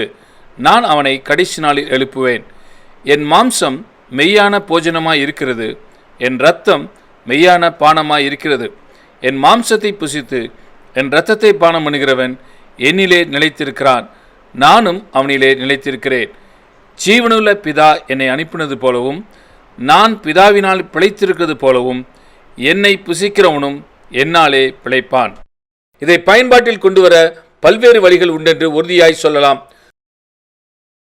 ஆனால் நான் எனது கிறிஸ்துவ ஊழியத்தை 1946 அரபிய ஊராகிய ரமல்லாவில் ஆரம்பித்தேன். இது எருசலேமுக்கு வடக்கே உள்ளது. இன்று அது சிறிய ஊரல்ல, பெரிய பட்டணமாக மாறிவிட்டது. அக்காலத்தில் என் முதல் மனைவி மற்றும் பிள்ளைகளுடன் எங்கள் வீட்டில் பேசும் மொழி அரபிய மொழியாக இருந்தது.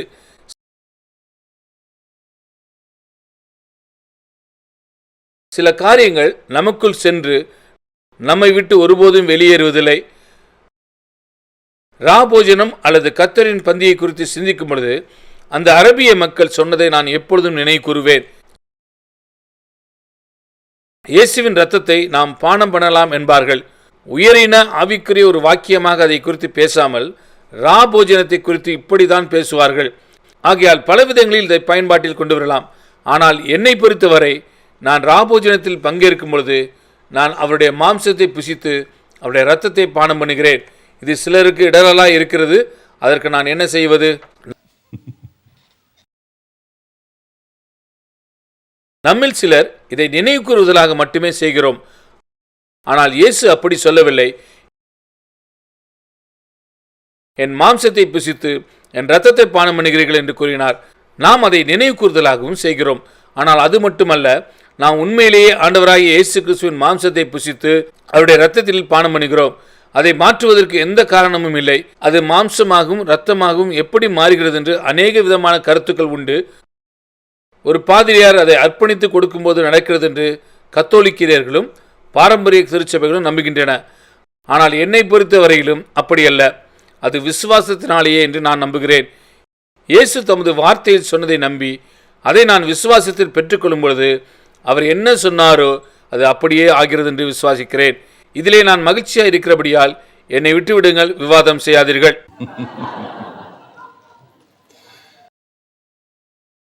1 கொரிந்தியர் 10 அதிகாரம் 16 வசனத்தை ஒரு நிமிடம் கவனிப்போம்.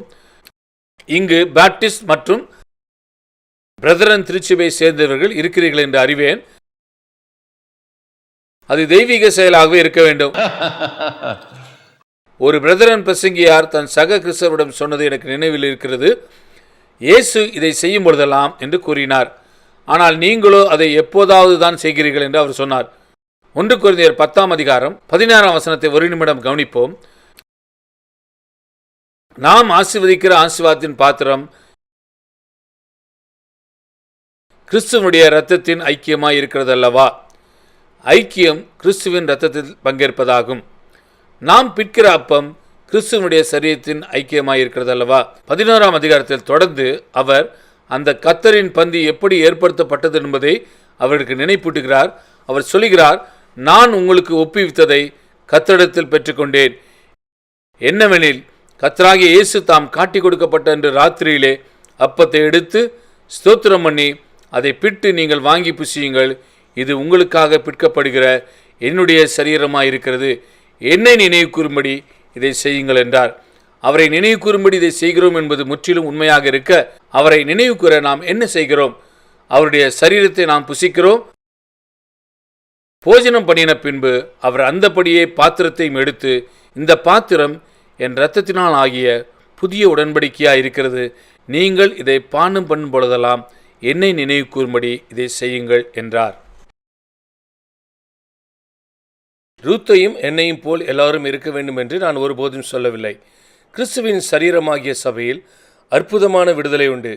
தேவன் எதை செய்ய சொல்லுகிறாரோ அதை சில வரையறைக்குள் பட நாம் நிச்சயமாக செய்யலாம். ஆகவே நான் செய்யும் இந்த காரியம் எனக்கு மிகவும் முக்கியமாக இருக்கிறது. என் வாழ்விலே தேவனுடைய ஜீவனின் தேவையை நான் அதிகமாக உணர்கிறேன். நான் ஒரு காரியத்தை சொல்லட்டும், அதை தாழ்மையோடு என்னால் சொல்ல முடியும் என்று எண்ணுகிறேன். அது என்னவென்றால், தேவனுடைய ஜீவனுக்கு நான் ஒரு விதத்தில் விளம்பரமாக இருக்கிறேன் என்று நினைக்கிறேன்.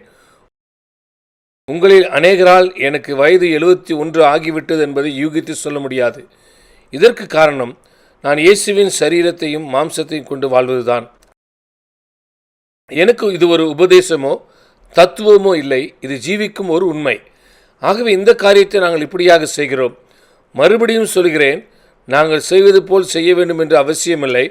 ஆனால் ஒவ்வொரு காலையிலும் கணவன் மனைவியாக நாங்கள் ராபோஜனம் உட்கொள்வது உண்டு.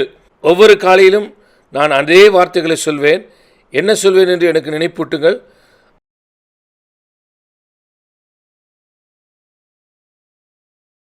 ஆம், நான் அப்பத்தை எடுத்து அதை பிட்டு, ஆண்டவராகிய இயேசுவே, இந்த அப்பத்தை உம்முடைய மாம்சமாக நாங்கள் பெற்றுக்கொள்கிறோம் என்று சொல்லி அதை நாங்கள் உட்கொள்வோம்.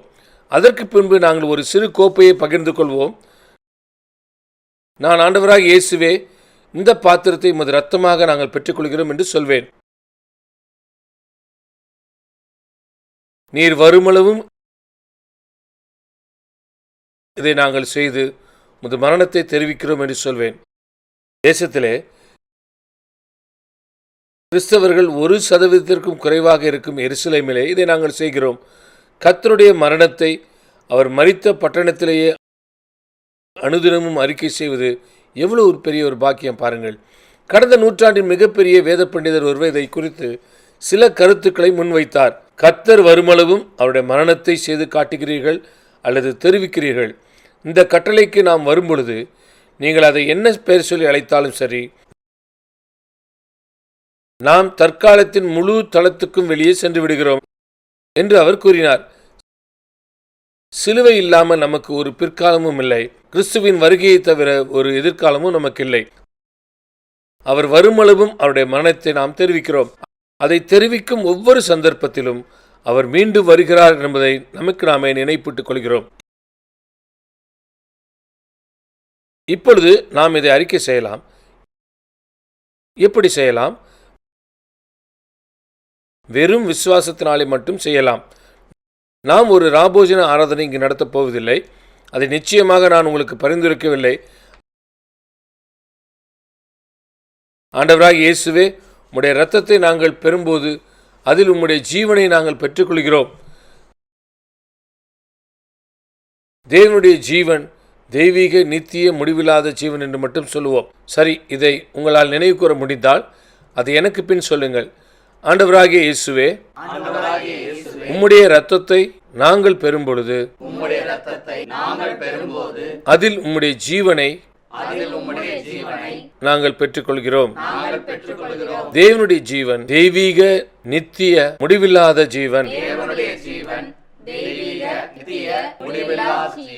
நன்றி ஆண்டவரே. ஆமென். அவரை ஆராதிக்க ஒரு நிமிடம் எடுத்துக்கொள்வோமா? அதை அப்படியே பெற்றுக்கொள்ளுங்கள். தெய்வீக ஜீவனை உணருங்கள். அது உங்களை நிரப்பட்டும். உங்கள் இருதயம், உங்கள் வாழ்வு, உங்கள் மனது, உங்கள் சரீரத்தை கூட.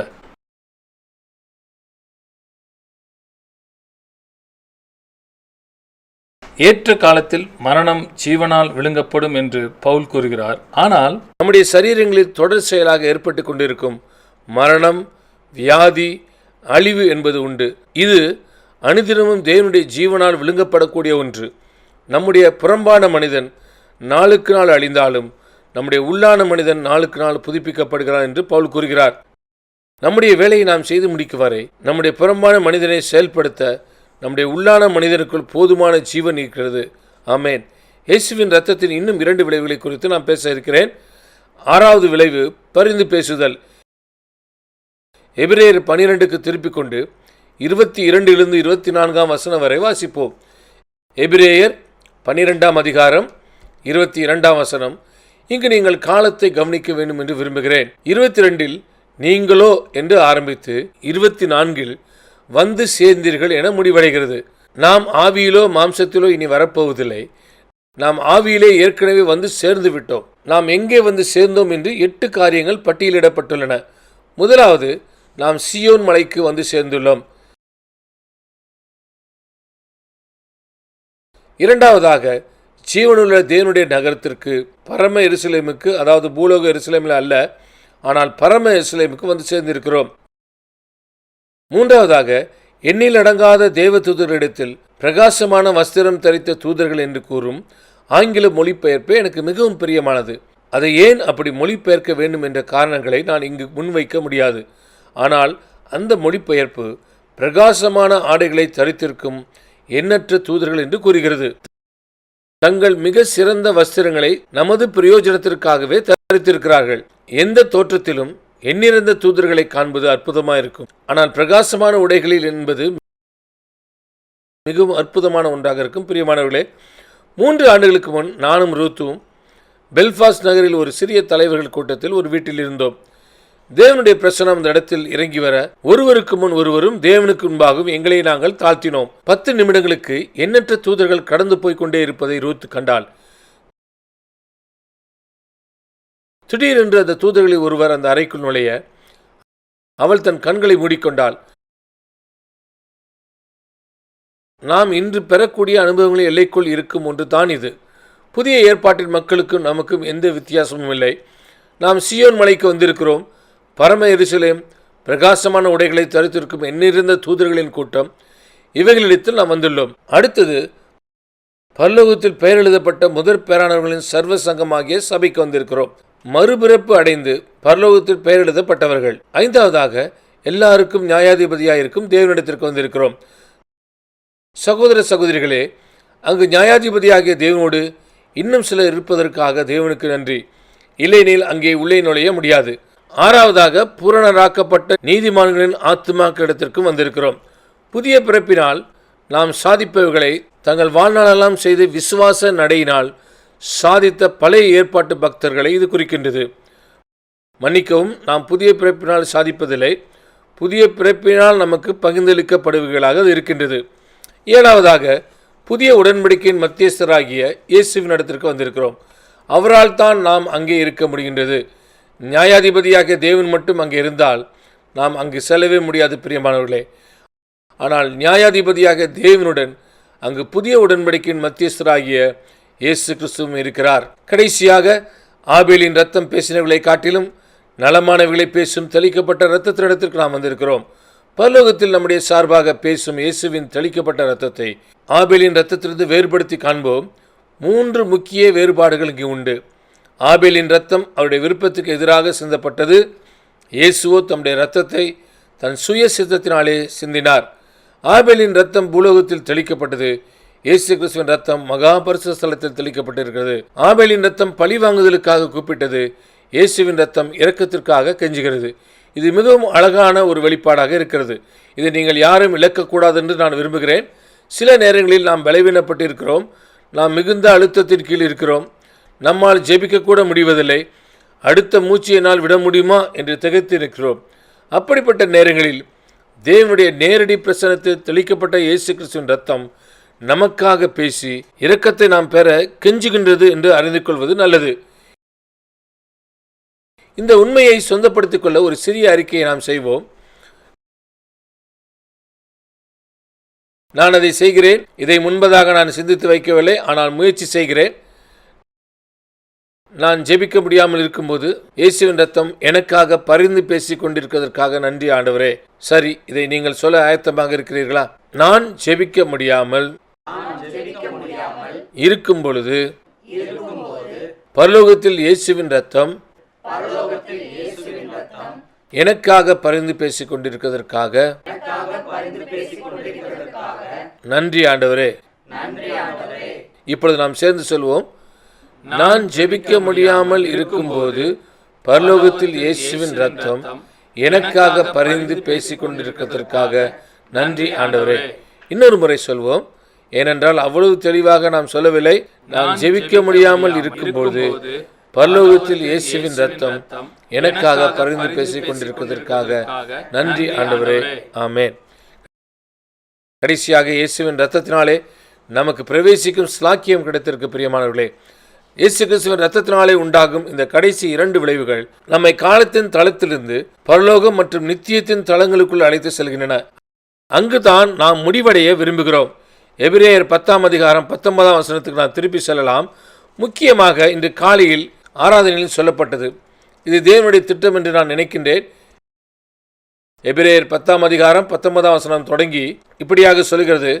ஆகையால் சகோதரரே, நாம் பரிசுத்த ஸ்தலத்தில் பிரவேசிப்பதற்கு இயேசுவானவர் தமது மாம்சமாகிய திரையின் வழியாய் புதிதும் ஜீவனுமான மார்க்கத்தை நமக்கு உண்டு பண்ணினபடியால் அந்த மார்க்கத்தின் வழியாய் பிரவேசிப்பதற்கு அவருடைய இரத்தத்தினாலே நமக்கு தைரியம் உண்டாயிருக்கிறபடினாலும் என்று எழுதப்பட்டிருக்கிறது. தைரியம் என்று சொல்லும் பொழுது திட நம்பிக்கையும் அது குறிக்கின்றது. அதன் கிரேக்க வார்த்தை பேச்சு சுயாதீனம் என்ற அர்த்தமுடையது. நம்முடைய தைரியம் நமக்கு பேச்சு சுயாதீனத்தை அளிப்பது மிக முக்கியமான ஒன்று. வேறு வார்த்தைகளில் சொன்னால் அது நம்முடைய அறிக்கை என்பதை மறந்துவிட வேண்டாம். நாம் அறிக்கை செய்யாவிட்டால் நமக்கு அது கிடைப்பதில்லை. தேவனுடைய வீட்டின் மேல் அதிகாரியான மகா ஆசாரியர் நமக்கு ஒருவர் இருக்கிறபடினாலும் துர்மனசாட்சி நீங்க தெளிக்கப்பட்ட இருதயமுள்ளவர்களாயும் சுத்த ஜலத்தால் கழுவப்பட்ட சரீரமுள்ளவர்களாயும் உண்மையுள்ள இருதயத்தோடும் விசுவாசத்தின் பூரண நிச்சயத்தோடும் சேரக்கடவோம் என்று எழுதியிருக்கிறது. அடுத்து வரும் வார்த்தைகளை கவனிங்கள். அல்லாமலும் நம்முடைய நம்பிக்கையை அறிக்கையிடுகிறதில் அசைவில்லாமல் உறுதியாய் இருக்க கடவோம். எபிரேயர் 3ஆம் அதிகாரம் 1ஆம் வசனத்திலே இயேசு நமது அறிக்கையின் பிரதான ஆசாரியர் என்று கூறுகிறது. எபிரேயர் 4ஆம் அதிகாரம் 14ஆம் வசனத்திலே அறிக்கையை உறுதியாய் பற்றி கொள்ளுங்கள் என்றும் சொல்லுகிறது. ஆனால் எபிரேயர் 10ஆம் அதிகாரம் 23ஆம் வசனத்திலே அசைவில்லாமல் உறுதியாய் இருங்கள் என்று கூறுகிறது. இது உங்களுக்கு என்னத்தை தெரிவிக்கிறது? ஒரு விமானத்தில் இருக்கிறீர்கள் என்று வைத்துக் கொள்வோம். உங்கள் சீட் பெல்ட்டை மாட்டிக்கொள்ளுங்கள் என்று சொல்லுகிறார்கள். அங்கு என்ன எதிர்பார்க்கிறீர்கள்? ஒரு மோசமான வானிலையை எதிர்பார்க்கிறீர்கள். சரியாக சொன்னீர்கள். அறிக்கை செய்யுங்கள், அதை உறுதியாய் பற்றி கொள்ளுங்கள், அதில் அசைவில்லாமல் உறுதியாயிருங்கள் என்று வேதம் சொல்லும் பொழுது உங்கள் சீட் பெல்ட்டை மாட்டிக்கொள்ளுங்கள், மோசமான வானிலை ஏற்பட போகிறது என்று தேவன் சொல்வது போல் இருக்கிறது. மோசமான வானிலை இருக்கிற வேளையிலே உங்கள் சீட் பெல்ட்டை கலட்டி விடாமல் பார்த்து கொள்ளுங்கள். சரியான அறிக்கையை தொடர்ந்து செய்யுங்கள். உங்களை சுற்றி இருக்கும் அனைத்தும் எதிர்மறையாக தோன்றினாலும் தேவனுடைய வார்த்தை உண்மையாகவே இருக்கிறது. புதிதும் ஜீவனுமான மார்க்கம் வழியாய் மகா பரிசுத்த ஸ்தலத்துக்குள் நமக்கு பிரவேசிக்கும் ஸ்லாக்கியம் இருக்கிறது என்று நீங்கள் கவனிக்கலாம். லேவியராகமம் 16 உள்ள காட்சிக்கு ஒரு நிமிடம் திரும்பி செல்லுங்கள். அங்கே பிரதான ஆசாரியன் வருடத்திற்கு ஒரு முறை உள்ளே பிரவேசித்தார். பிரவேசித்து என்ன செய்தார்? கிருபாசனத்தை முழுவதும் மூடும் விதத்தில் புகையை எழும்பப்படும் தூப கலசத்துடன் அவர் அங்கே நுழைந்தார். அதுதான் ஆராதனை. ஆனால் பலியின் இரத்தத்துடனும் அவர் உட்பிரவேசித்தார். அதை 7 தரம் திரைக்கும் கிருபாசனத்திற்கும் இடையில் அவர் தெளித்தார். 1, 2, 3, 4, 5, 6, 7 தரம் தெளித்து கிழக்கு பகுதியான கிருபாசனத்தின் முன் பகுதியில் அதை பூசினார். இயேசுவின் இரத்தத்தினாலே உண்டான புதிதும் ஜீவனுமான மார்க்கத்தில் நமக்கு தைரியம் இருக்கிறது என்று எபிரேயர் எழுத்தாளர் சொல்லும் பொழுது அவர் அந்த 7 தரம் தெளிக்கப்பட்ட இரத்தத்தை குறித்தும் கிருபாசனத்தில் பூசப்பட்ட இரத்தத்தை குறித்துமே சிந்திக்கிறார். இயேசு கிறிஸ்துவின் இரத்தத்தினால் நாம் சர்வ வல்லமையுள்ள தேவனுடைய சிங்காசனத்தையும் இந்த பிரபஞ்சத்திலேயே மிகவும் பரிசுத்தமான ஸ்தலத்தையும் தைரியத்துடன் சென்றடைய முடியும். நமக்கு உள்ளே பிரவேசிக்கும் சிலாக்கியம் உண்டு. பிரியமானவர்களே, நம்மை குறித்து நாம் என்ன சொல்லப் போகிறோம்? இப்படியாக சொல்லலாம். நான் முதலில் சொல்கிறேன் என்றால் நான் என்ன சொல்லப் போகிறேன் என்பது எனக்கு தெரியாது. இயேசுவின் தெளிக்கப்பட்ட இரத்தத்தினாலே உமது பிரசன்னத்துக்குள், சர்வ வல்லமையுள்ள தேவனுடைய பிரசன்னத்திற்குள், பிரபஞ்சத்திலேயே மிகவும் பரிசுத்தமான ஸ்தலத்துக்குள் பிரவேசிக்கும் ஸ்லாக்கியம் எனக்கு உண்டாயிருக்கிறபடியால் உமக்கு நன்றி ஆண்டவரே. அதை நான் திரும்பவும் சொல்ல முடியும் என்று நினைக்கிறீர்களா? இயேசுவின் தெளிக்கப்பட்ட இரத்தத்தினாலே உமது பிரசன்னத்திற்குள், பிரபஞ்சத்திலே மிகவும் பரிசுத்தமான ஸ்தலத்திற்குள் பிரவேசிக்கும் ஸ்லாக்கியம் எனக்கு உண்டாயிருக்கிறபடியால் உமக்கு நன்றி ஆண்டவரே. ஆமென். அந்த 7 விளைவுகளையும் திரும்ப நினைவுபடுத்தி நான் முடிக்க விரும்புகிறேன். இதை வேறு வரிசையிலும் சொல்ல முடியும். ஆனால் என்னை பொறுத்த வரையிலும் தர்க்க ரீதியாக இதுதான் சரியான வரிசை. மீட்பு, சுத்திகரிப்பு, நீதிமானாக்கப்படுதல், பரிசுத்தமாகுதல், ஜீவன், பரிந்து பேசுதல் மற்றும் பிரவேசிக்கும் ஸ்லாக்கியம் 7 தரம் தெளிக்கப்பட்டு 7 விதத்தில் கிரியை செய்கிறது. ஆனால் ஞாபகம் வைத்துக் கொள்ளுங்கள், நாம் சாத்தானை ஆட்டுக்குட்டியான இரத்தத்தினாலும் எதினாலும் ஜெயிக்கிறோம்? நம்முடைய சாட்சியின் வசனத்தினால் அதை ஜெயிக்கிறோம். அதை சொல்லி முடிக்கலாம். ஆனால் மரணம் நேரிடுகிறதா இருந்தாலும் அதற்கு தப்பும்படி ஜீவனையும் பாராமல் என்று சொல்ல மறந்து விடாதீர்கள். மரணம் நேரிடுகிறதா இருந்தாலும் அதற்கு தப்பும்படி ஜீவனையும் பாராமல் ஆட்டுக்குட்டியானுடைய இரத்தத்தினாலும் நம்முடைய சாட்சியின் வசனத்தினாலும் சாத்தானை ஜெயிக்கிறோம். இப்போது நாம் இயல்பாக செய்யக்கூடியது ஒன்றுதான் இருக்கிறது. இவை எல்லாவற்றின் வெளிச்சத்திலும் தேவனை துதிப்பதே. நாம் அவரை துதிக்காவிட்டால் நாம் அதை நம்பவில்லை என்றுதான் அர்த்தம். ஆமென். அல்லேலூயா.